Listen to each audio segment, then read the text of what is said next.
Alguno se preguntará, pero ¿tú de qué vas a hablar? ¿De apicultura? ¿De entomología? Es decir, de insectos. No, tranquilos, tranquilos. Por cierto, antes de comenzar el mensaje, me dicen que hay una persona que está preguntando en el chat de la iglesia de YouTube cómo puede recibir a Cristo. Así que yo ahora mismo lo que voy a hacer, no te conozco, me dijeron tu nacionalidad y que estás en otro país, pero que estás preguntando en el chat cómo puedes recibir a Cristo. Así que en esta mañana yo te quiero decir, si tú crees que eres pecador, que ese pecado te separa de Dios, que llevas una vida donde necesitas a Cristo, lo único que tienes que hacer es creer en Cristo como tu Salvador, reconocer tus pecados, arrepentirte de lo que has hecho hasta ahora y decirle al Señor, Señor Jesús, perdóname. Perdóname porque soy un pecador, perdóname porque necesito de ti y te pido que entres en mi vida y que seas mi Salvador. Nada más. Es sencillo, porque la gran obra de salvación ya la hizo Cristo en la cruz del Calvario. Dice la Biblia que la salvación no es por obras para que nadie se gloríe, sino que es por gracia, a través de la fe. Así que si estás ahí, seas tú o sea otra persona que está queriendo recibir a Cristo, que está sintiendo el llamado del Espíritu Santo, que sientes ahí a la puerta de tu corazón cómo Dios te llama, dale la bienvenida, porque es el Señor el que te está hablando. Así que ya es maravilloso comenzar así, ¿no? Decirte que he estado orando por ti, no te conocía, pero estaba orando, que alguna persona hoy, Señor, pueda creer en Cristo. Y estas son las cosas que hace el Espíritu de Dios. Bueno, ¿por qué esto de la velutina? Porque a lo mejor en tu país, pues tal vez no le llamas así. Esta es la avispa asiática, aquí ya se le conoce con el nombre de avispa asesina, y una velutina se llama así por el nombre que tiene latino, ¿no? El científico, Vespa velutina. Y esta avispa llegó a España en 2010, ¿eh? Viene procedente de Francia y de un barco que venía por allá de China. ¿Y qué sucedió con la velutina? Pues que comenzó a apoderarse de todo el norte del territorio de la península. Y en Galicia realmente es una plaga. De hecho, hay muchas personas y muchos ayuntamientos que están luchando contra esta plaga de la velutina porque es una avispa que en su mayor parte se alimenta de abejas. El 80% de sus proteínas vienen de las abejas. ¿Qué pasa con esto? Que las cosechas de miel se estropean, y no las hay. Entonces realmente es una plaga. Entonces con el tema del aguijón, de Pablo y tal, se me ha ocurrido poner esto para, digamos, pasar de la orilla de la palabra a nuestra orilla de hoy. Esto lo estudiamos cuando hablamos de la predicación, ¿no? Y hacer algo actual para que podamos entenderlo mejor. ¿De acuerdo? Entonces, te voy a hablar en esta mañana de 5 velutinas que a veces hacen su nido en la iglesia, que nos pueden clavar su aguijón, pueden inocular su veneno, y vamos a reconocerlas, vamos a ver cuál es el antídoto que debemos usar para cada una de ellas. Y aunque no te parezca, pues vais a ver cómo en el capítulo 12 de 2 Corintios, que es el que nos toca hoy, pues vamos a encontrar estas cosas. Ahora vamos a hacer la lectura en 5 partes, ¿sí? Y le vamos a endosar a cada una velutina, ¿de acuerdo? Vamos entonces ahí a 2 Corintios 12, y entonces el apóstol Pablo dice así, vamos a leer en la Biblia, la BLP, Biblia la Palabra, que es una traducción muy equilibrada, ¿sí? Y dice, si hay que seguir presumiendo, aunque me parezca totalmente inútil, pasaré a las visiones y revelaciones que me concedió el Señor. Conozco a un creyente en Cristo que hace 14 años fue arrebatado al tercer cielo. Si con cuerpo o sin cuerpo, no sabría decirlo. Dios es quien lo sabe.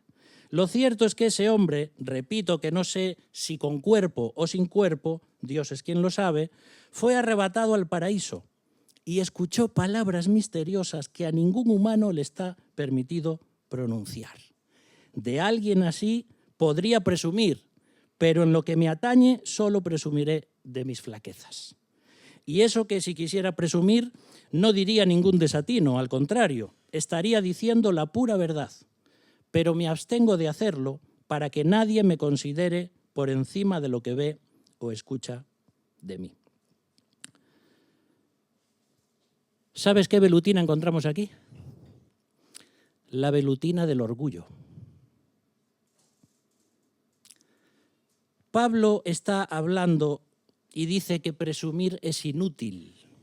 Sin embargo, aquellos superapóstoles de los que ya nos hablaba Dani el domingo pasado, y que figuran así en algunas versiones, los superapóstoles, eran personas que venían con gran retórica, oratoria, vestimenta, dinero, y entonces venían a la iglesia y le decían, pero vosotros ¿qué tenéis? ¿Cuál es vuestro pastor? El apóstol Pablo. El apóstol Pablo.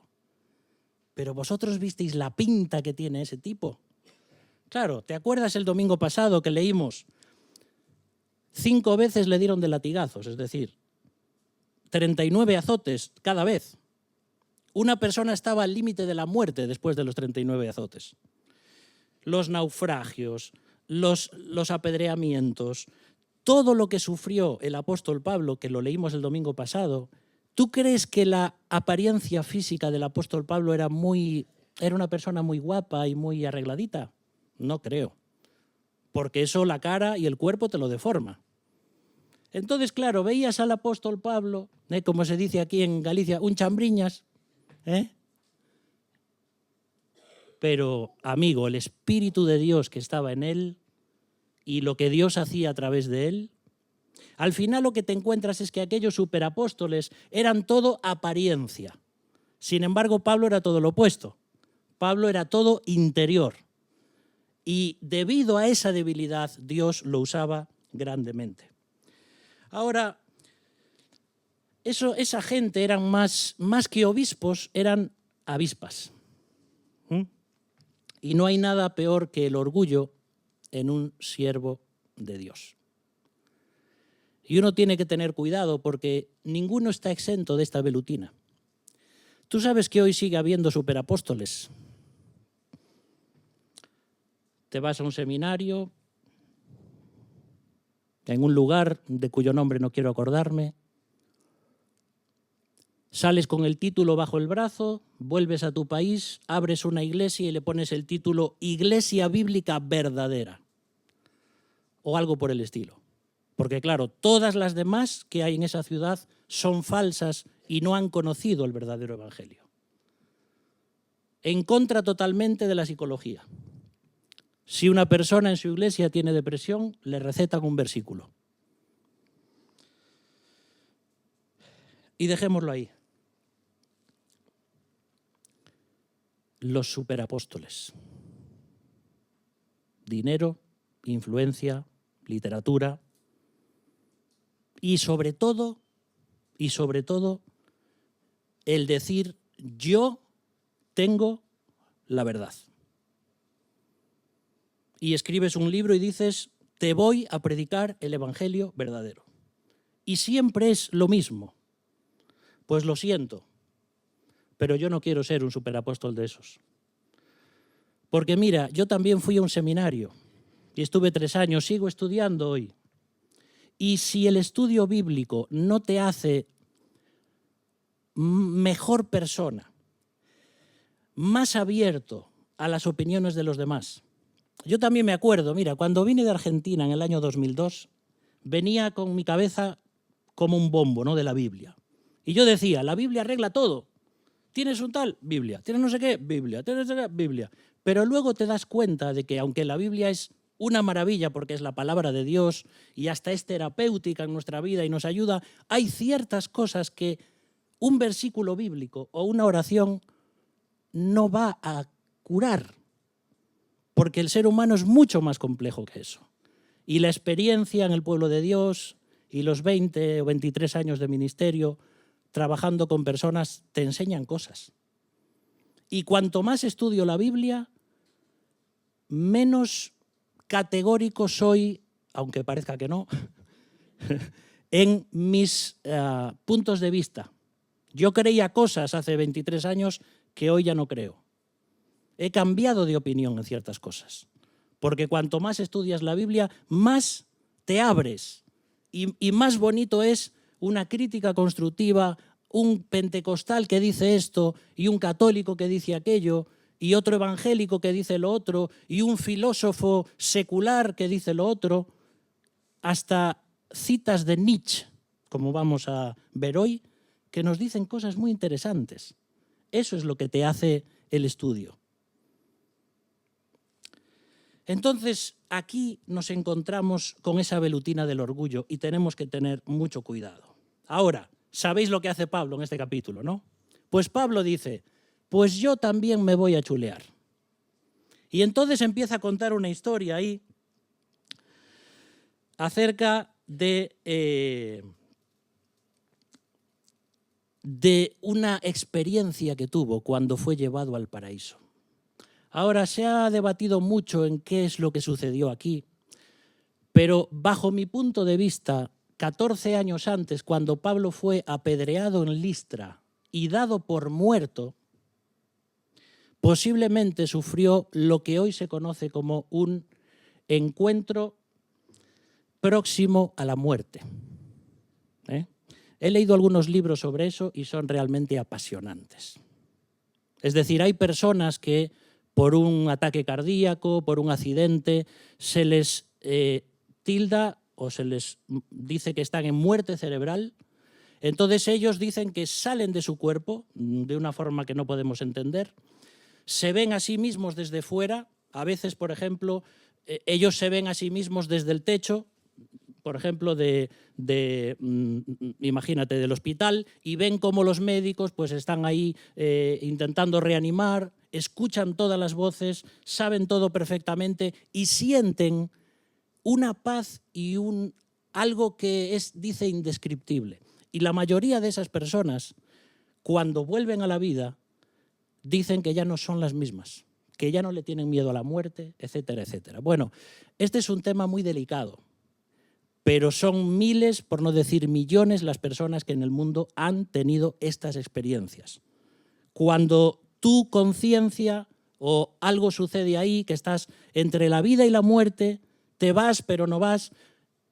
Bajo mi punto de vista, lo que le sucedió a Pablo es que Pablo había muerto prácticamente y ya estaba casi en la presencia de Dios y vio cosas increíbles, escuchó cosas que ni siquiera podía repetir, pero Dios dijo no, todavía no es el tiempo. Y vuelve y tiene esto ahí y nunca lo dice. No vas a escuchar a Pablo hablar de estas cosas durante 14 años ni en su ministerio, porque Pablo entendía muy bien una cosa: la vida cristiana no tiene que ver con misticismos, por muy reales que sean, tienen que ver con el Evangelio de Jesucristo, y punto. Entonces cuenta esa experiencia como diciendo, así que estos superapóstoles dicen que tal y no sé cuánto, pues yo también. Y les cuenta esta historia que es increíble. Ahora, hermanos, esto nos muestra que la vida eterna es real. No solamente lo dice Pablo, lo dicen personas que han experimentado esto. La vida eterna es real, es verdadera. Y además, Pablo, inspirado por el Espíritu Santo, que esto es lo importante, está explicando que hay un lugar que no se puede explicar.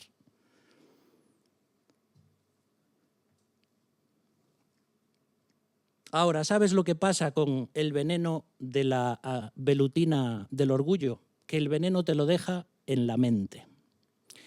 Y entonces, ese orgullo, esa apariencia te puede llevar a hacer cosas que no debes. ¿Sabes a quién le picó esta velutina la primera vez en el universo? A un ángel llamado Lucero. Lo vimos el martes en Angelología. Si quieres verlo, te invito. No puedes el martes a las 9:30, no importa. Lo tienes ahí en YouTube para ver cuando quieras. Y vimos el origen del mal, cómo un ángel creado de una manera maravillosa y preciosa se enamoró de sí mismo, de la majestad que tenía, y el orgullo comenzó en su corazón. Y de ahí parten todos los males del universo. La apariencia. Un día un hombre asistía a una iglesia y estaba viendo una chica, siempre le gustaba, ¿sabes? Y comenzó a enamorarse de ella, comenzaron a hablar. Al cabo de unos domingos, esta chica le dice, mira, ¿por qué no vienes a casa y conoces a mi familia? Vale. Así que van a su casa, llega allí y ella le dice, mira, siéntate aquí en el salón que me das unos minutos que me voy a cambiar de ropa, me voy a poner cómoda. Así que ella se empieza a sacar los zapatos de tacón de 15 centímetros, el vestido corte imperio, la faja reductora, el sujetador push-up, las uñas acrílicas, las extensiones de pelo, delineador de cejas, pestañas magnéticas, máscara de pestañas, rizador de pestañas, polvos mate, sombra de ojos, perfilador de labios, labial, voluminizador, efecto lifting, bronceador, crema, iluminador, gloss, colorete, eyeliner, brilli brilli, glitter, crema antipolución, unas pecas que se pintó, la crema antiojeras y la base de maquillaje. Y cuando sale en chándal y el hombre la ve, dice, tú eres hermana de... Tranquilas, no es una crítica contra el maquillaje. No.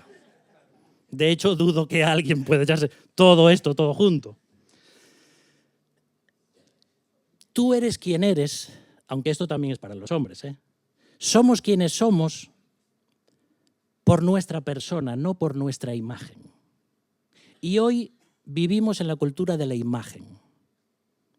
Entonces, es bueno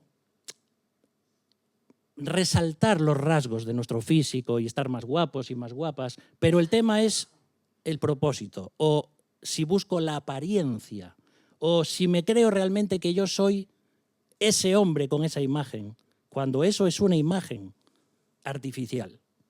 Yo soy quien soy por quién soy, no por la imagen que doy, no por los seguidores que tengo, no por los likes que me dan, porque si no vivimos en una apariencia. Y repito, qué bonitas están las chicas cuando se maquillan, ¿verdad? Sí, claro. Aparte, antes podría decir, no, es que eso lo hacen para estar guapas para los hombres. Ahora te dicen, de eso nada. Me maquillo para mí, para estar guapa yo. Y así es. Vivimos en otros tiempos, ¿eh? Ahora, este es un tema que nos puede ser complicado por ese tema del orgullo, de la velutina del orgullo. No tenemos que amoldarnos a la forma de pensar del mundo, ¿sí? Ahora, ¿cuál es el antídoto para la velutina del orgullo? La humildad. Y la humildad a veces es una actitud, no es un sentimiento, ¿sabes?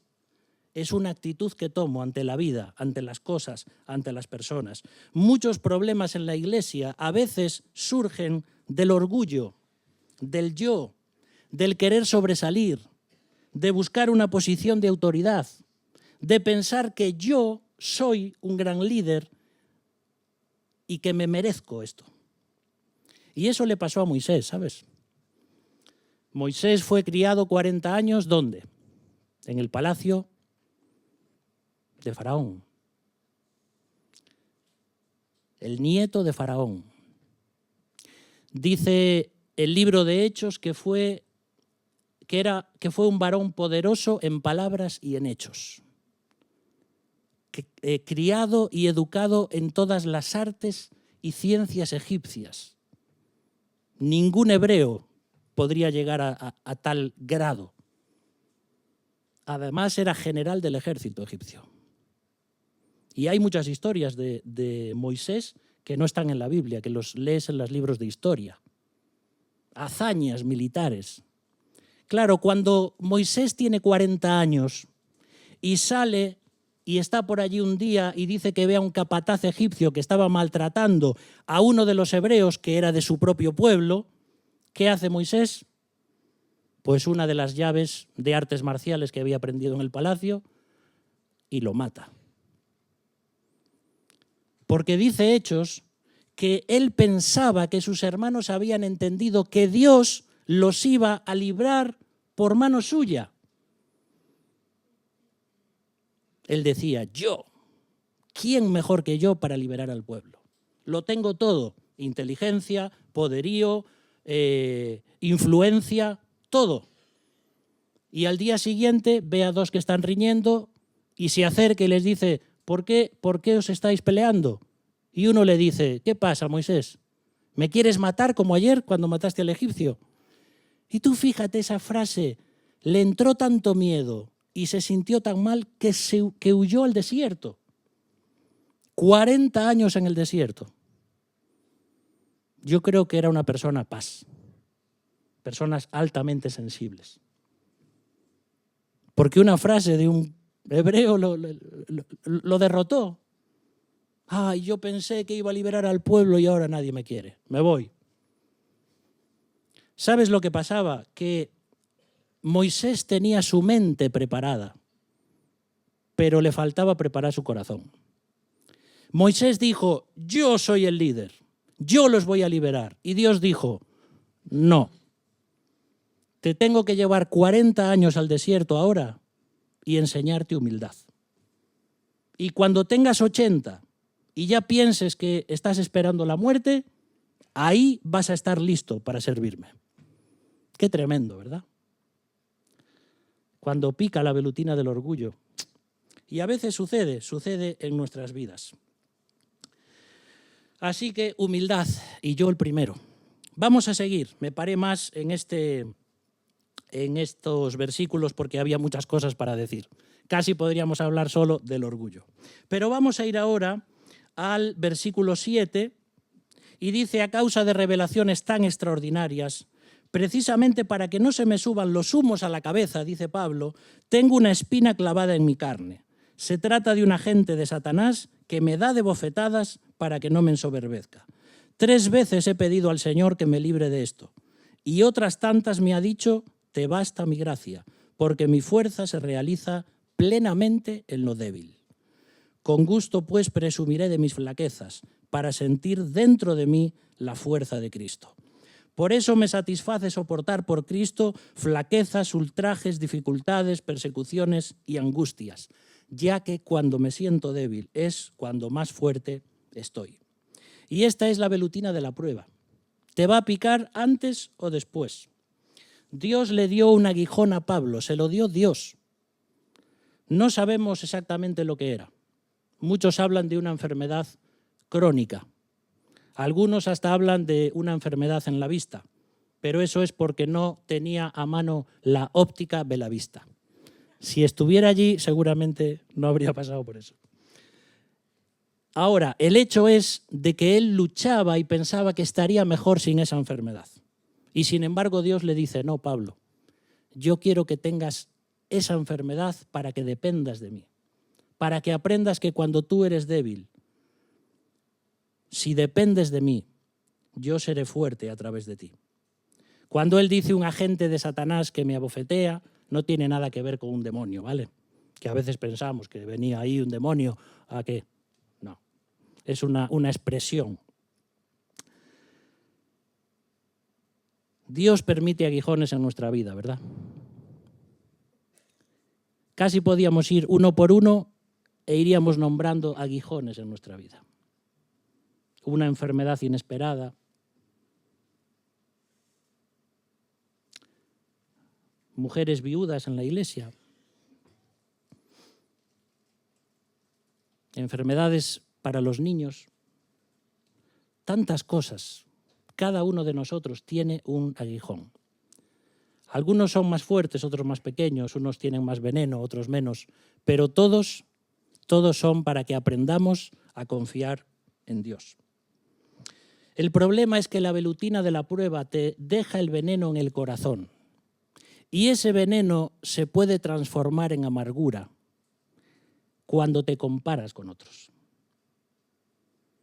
Empiezas a preguntarte, ¿y por qué me toca a mí esto? ¿Por qué? ¿Por qué tiene que estar así? ¿Por qué?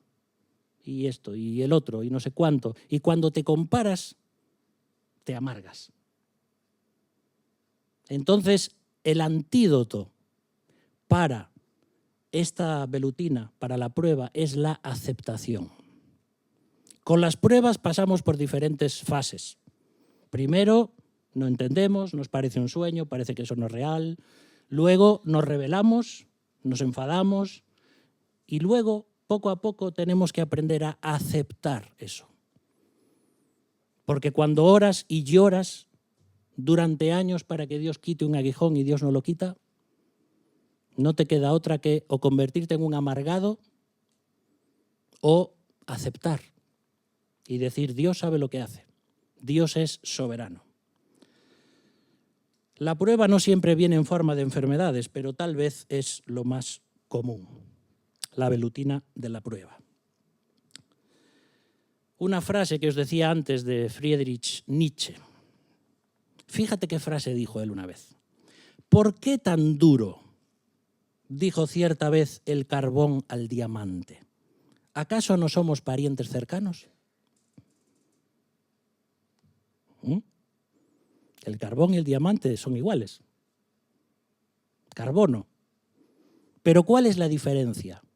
Que el diamante ha pasado por una gran presión durante mucho tiempo. Esa es la diferencia. A mí me gustaría ser como el diamante, pero no me gustaría que sea con presión. Hay una pregunta que me atormenta en los últimos 2 años y es ¿por qué tiene que ser el sufrimiento lo que nos hace más parecidos a Cristo? No podía ser otra cosa. Digo, Señor, a ver, pues no.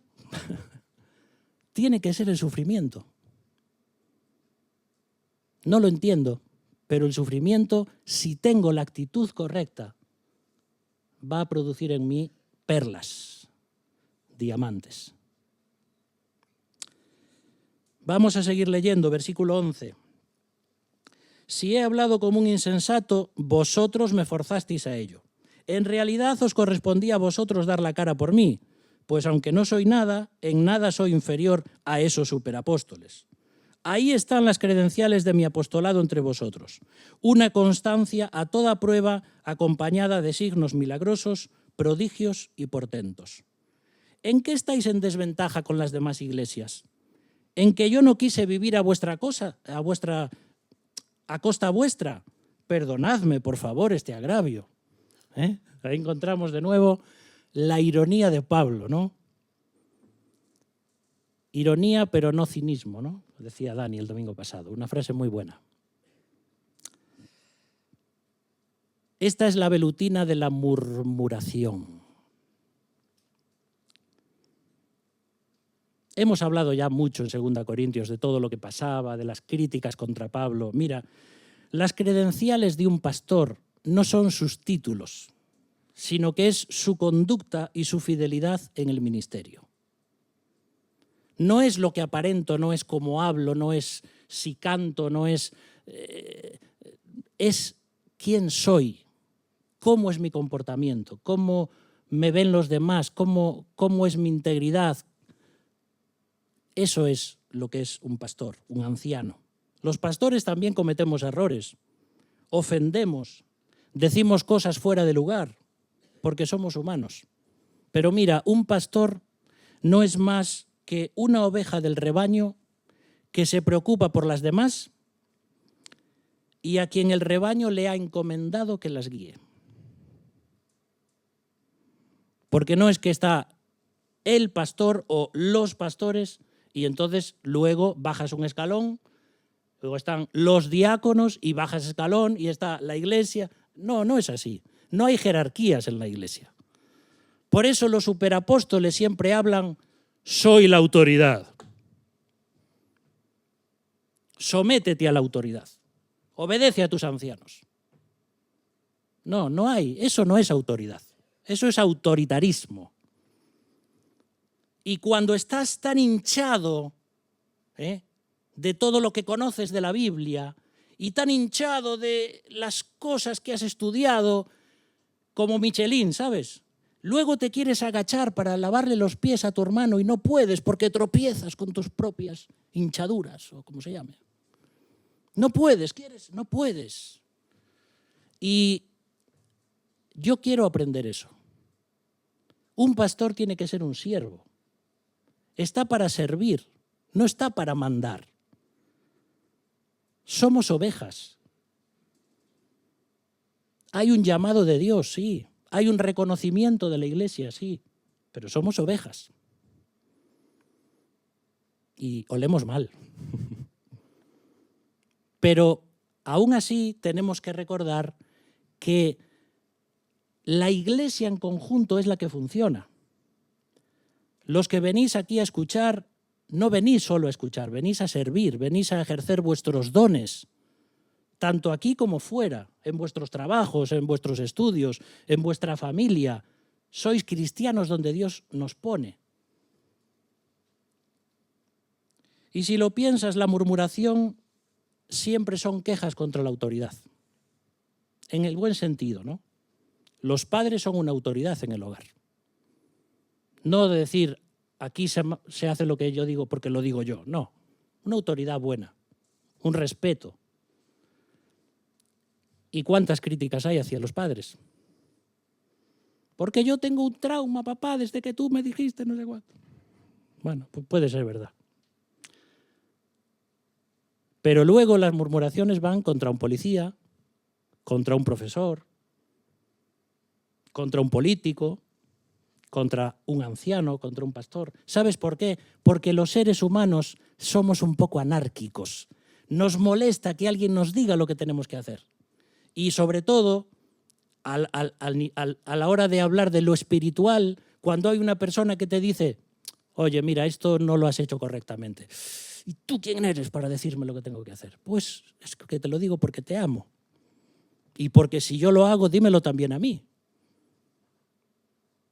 Por eso nos rebelamos contra la autoridad. Y surge la murmuración, que es lo que estaba pasando aquí. Y la murmuración te deja el veneno en la lengua. Y puede echar abajo una iglesia y un testimonio. El antídoto contra la picadura de la murmuración, la verdad. Por eso Pablo se pasa a 2 Corintios intentando explicar que no, hermanos, que no fue así. Sí, porque tú... Que no, dejadme que os explique. La verdad, no hay nada que esconder.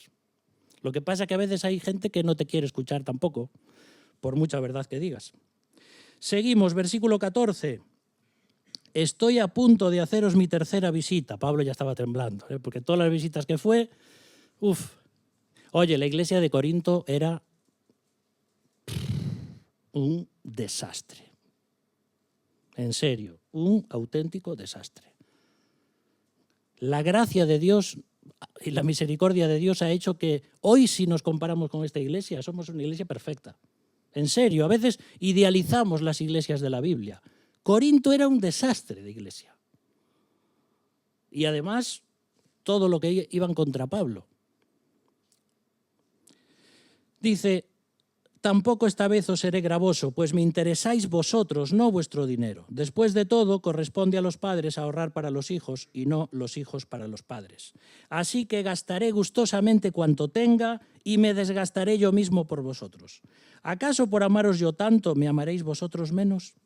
Quizás alguno piense que, en efecto, no fui carga para vosotros, pero que astuto como soy, os hice morder el anzuelo.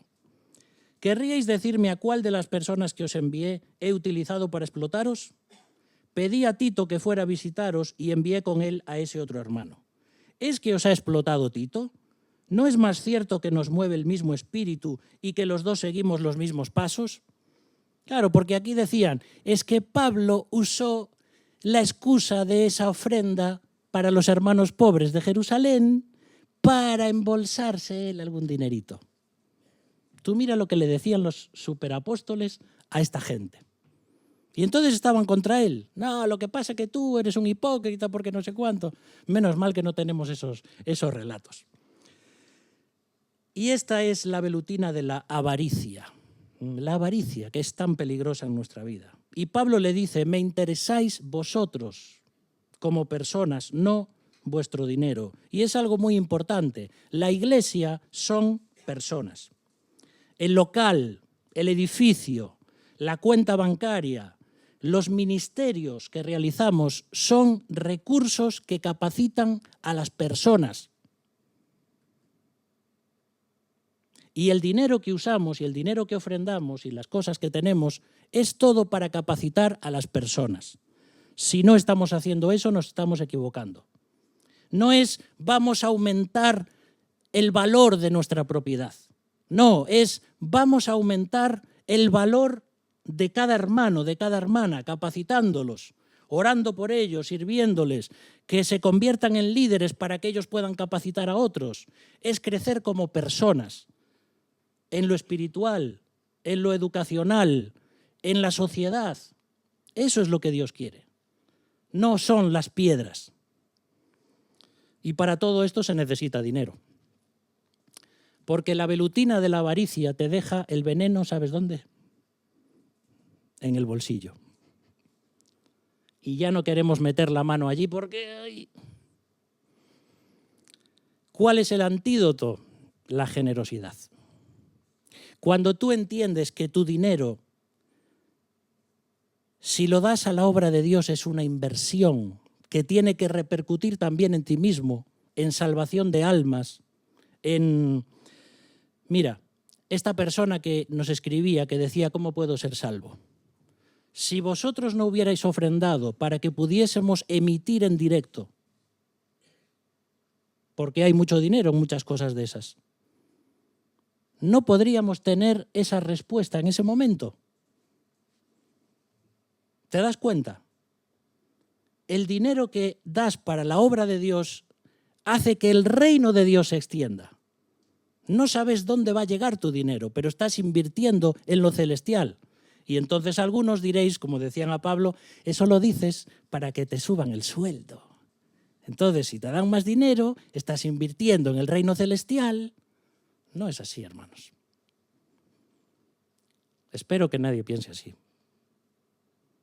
Cuando los pastores o los ancianos hablan de que debemos ofrendar más, porque siempre debemos ofrendar más, no es por egoísmo, es para que el reino de Dios se extienda. Si alguien lo hace con ese propósito, pues lo siento por él. Por eso es tan importante no ser avariciosos. Y por último, versículo 19, dice Pablo, a lo mejor estáis pensando hace un buen rato que no hacemos sino justificarnos ante vosotros. Dios es testigo de que es Cristo quien nos impulsa a hablar y de que todo esto, queridos míos, es para vuestro provecho espiritual. Porque tengo miedo de no encontraros a mi llegada como yo quisiera y de que tampoco vosotros me encontréis como sería vuestro deseo. Tengo miedo de encontrarme con discordias, envidias, animosidades, rivalidades, maledicencias, críticas, engreimientos y desórdenes. Tengo miedo de que cuando os visite de nuevo me humille Dios por causa vuestra y tenga yo que hacer duelo por tantos como han pecado y no se han arrepentido de la impureza, la lujuria y el desenfreno en que vivían. Y esta, ¿sabes cuál es? La velutina del sexo. El temor de Pablo a la condición espiritual de sus hermanos. ¿Cómo termina este capítulo? Tantos como han pecado y no se han arrepentido de la impureza, la lujuria y el desenfreno en que vivían. Muchos problemas sexuales, de inmoralidad sexual en el seno de la Iglesia. La inmoralidad sexual hoy en día es cada vez mayor porque responde a una serie de cambios históricos, filosóficos y políticos que se dieron en los últimos 2 siglos. Estoy terminando un libro que se titula El origen y el triunfo del ego moderno, de Carl Trueman. Y es un libro bastante denso y que tienes que leer casi con un diccionario al lado, porque es muy... Pero te abre los ojos de una forma increíble y te dice, mira, lo que dijo este filósofo y este, y te empieza desde hace 2 siglos hasta aquí y te dice, ¿te das cuenta por qué estamos enfrentando los problemas del transgenerismo? Por todo esto. Y dices, wow, es verdad. Y es un buen libro porque nos ayuda a darnos cuenta de que no es solamente sí, tenemos problemas y con esto y tal, y la sexualidad y no sé cuánto. Está pitando esto. Esto significa que se acabó el tiempo. O será una velutina que anda por ahí. No. Es por una serie de cambios que se han dado en la sociedad y que han hecho que el ser humano piense solo en sí mismo y en su placer. Es el individualismo de la sociedad. Por eso, si queréis leer ese libro, adelante. La velutina del sexo. ¿Y sabes cuál es el gran problema de la inmoralidad sexual? Es que destruye al individuo, a la pareja, a los hijos y a las familias. Y si se da en el seno de la Iglesia, es mucho más virulento.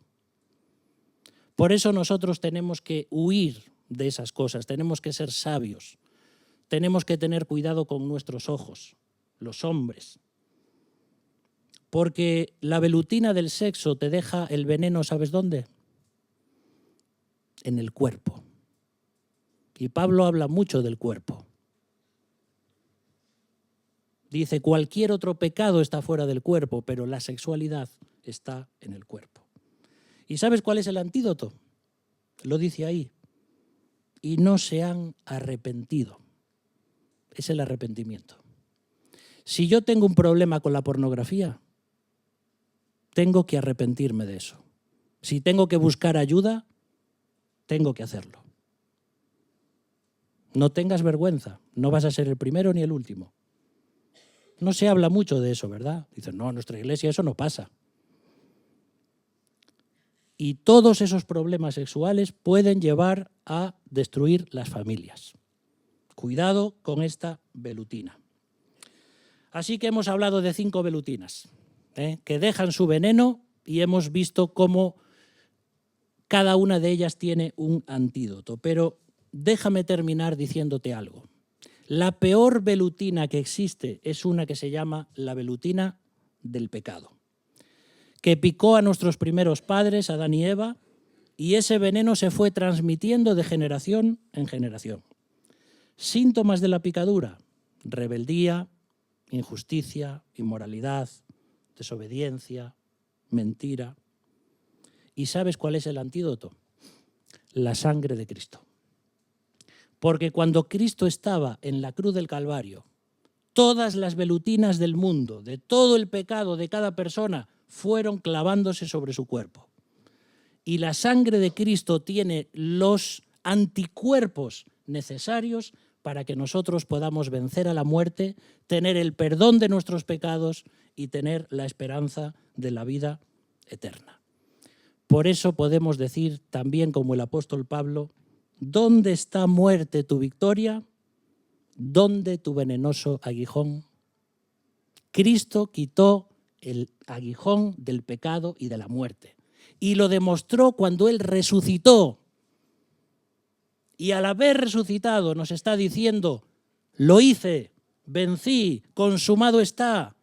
El que quiera seguirme tiene el perdón de pecados, tiene la vida eterna, el paraíso esperándonos. Es simplemente el hecho de venir delante del Señor, pedirle perdón, arrepentirnos de nuestros pecados y liberarnos de la peor velutina del mundo. Por eso, queridos hermanos y amigos que estáis escuchando, cuidado con todas estas cosas. Vamos a orar. Padre, muchas gracias por esta carta que Pablo escribió. Gracias también porque podemos aplicarla a nuestras vidas de una forma más moderna, pero sin dejar, Señor, de estudiar lo que estaba sucediendo allí. Personas que criticaban a Pablo, que se creían mucho más que él. Personas con tanta apariencia, con tanto orgullo. Pero te pedimos, Señor, que nos libres de estas cosas, de todos estos aguijones, de todos estos venenos que pueden venir sobre nuestras vidas, nuestras familias, nuestra iglesia. Que valoremos la iglesia que tenemos, pero que recordemos que debemos estar firmes, debemos depender de ti y que tú también nos ayudes a cada uno con nuestros aguijones, Señor. Sea lo que sea que estemos pasando, tú tienes un plan, tú tienes un propósito. Que puedas formar de nosotros diamantes. Que no seamos carbones oscuros, sucios, blandos, sino que puedas hacer de nosotros piedras preciosas que te den gloria y que iluminen a los demás. Te alabamos, Señor, en el nombre de Jesús. Amén.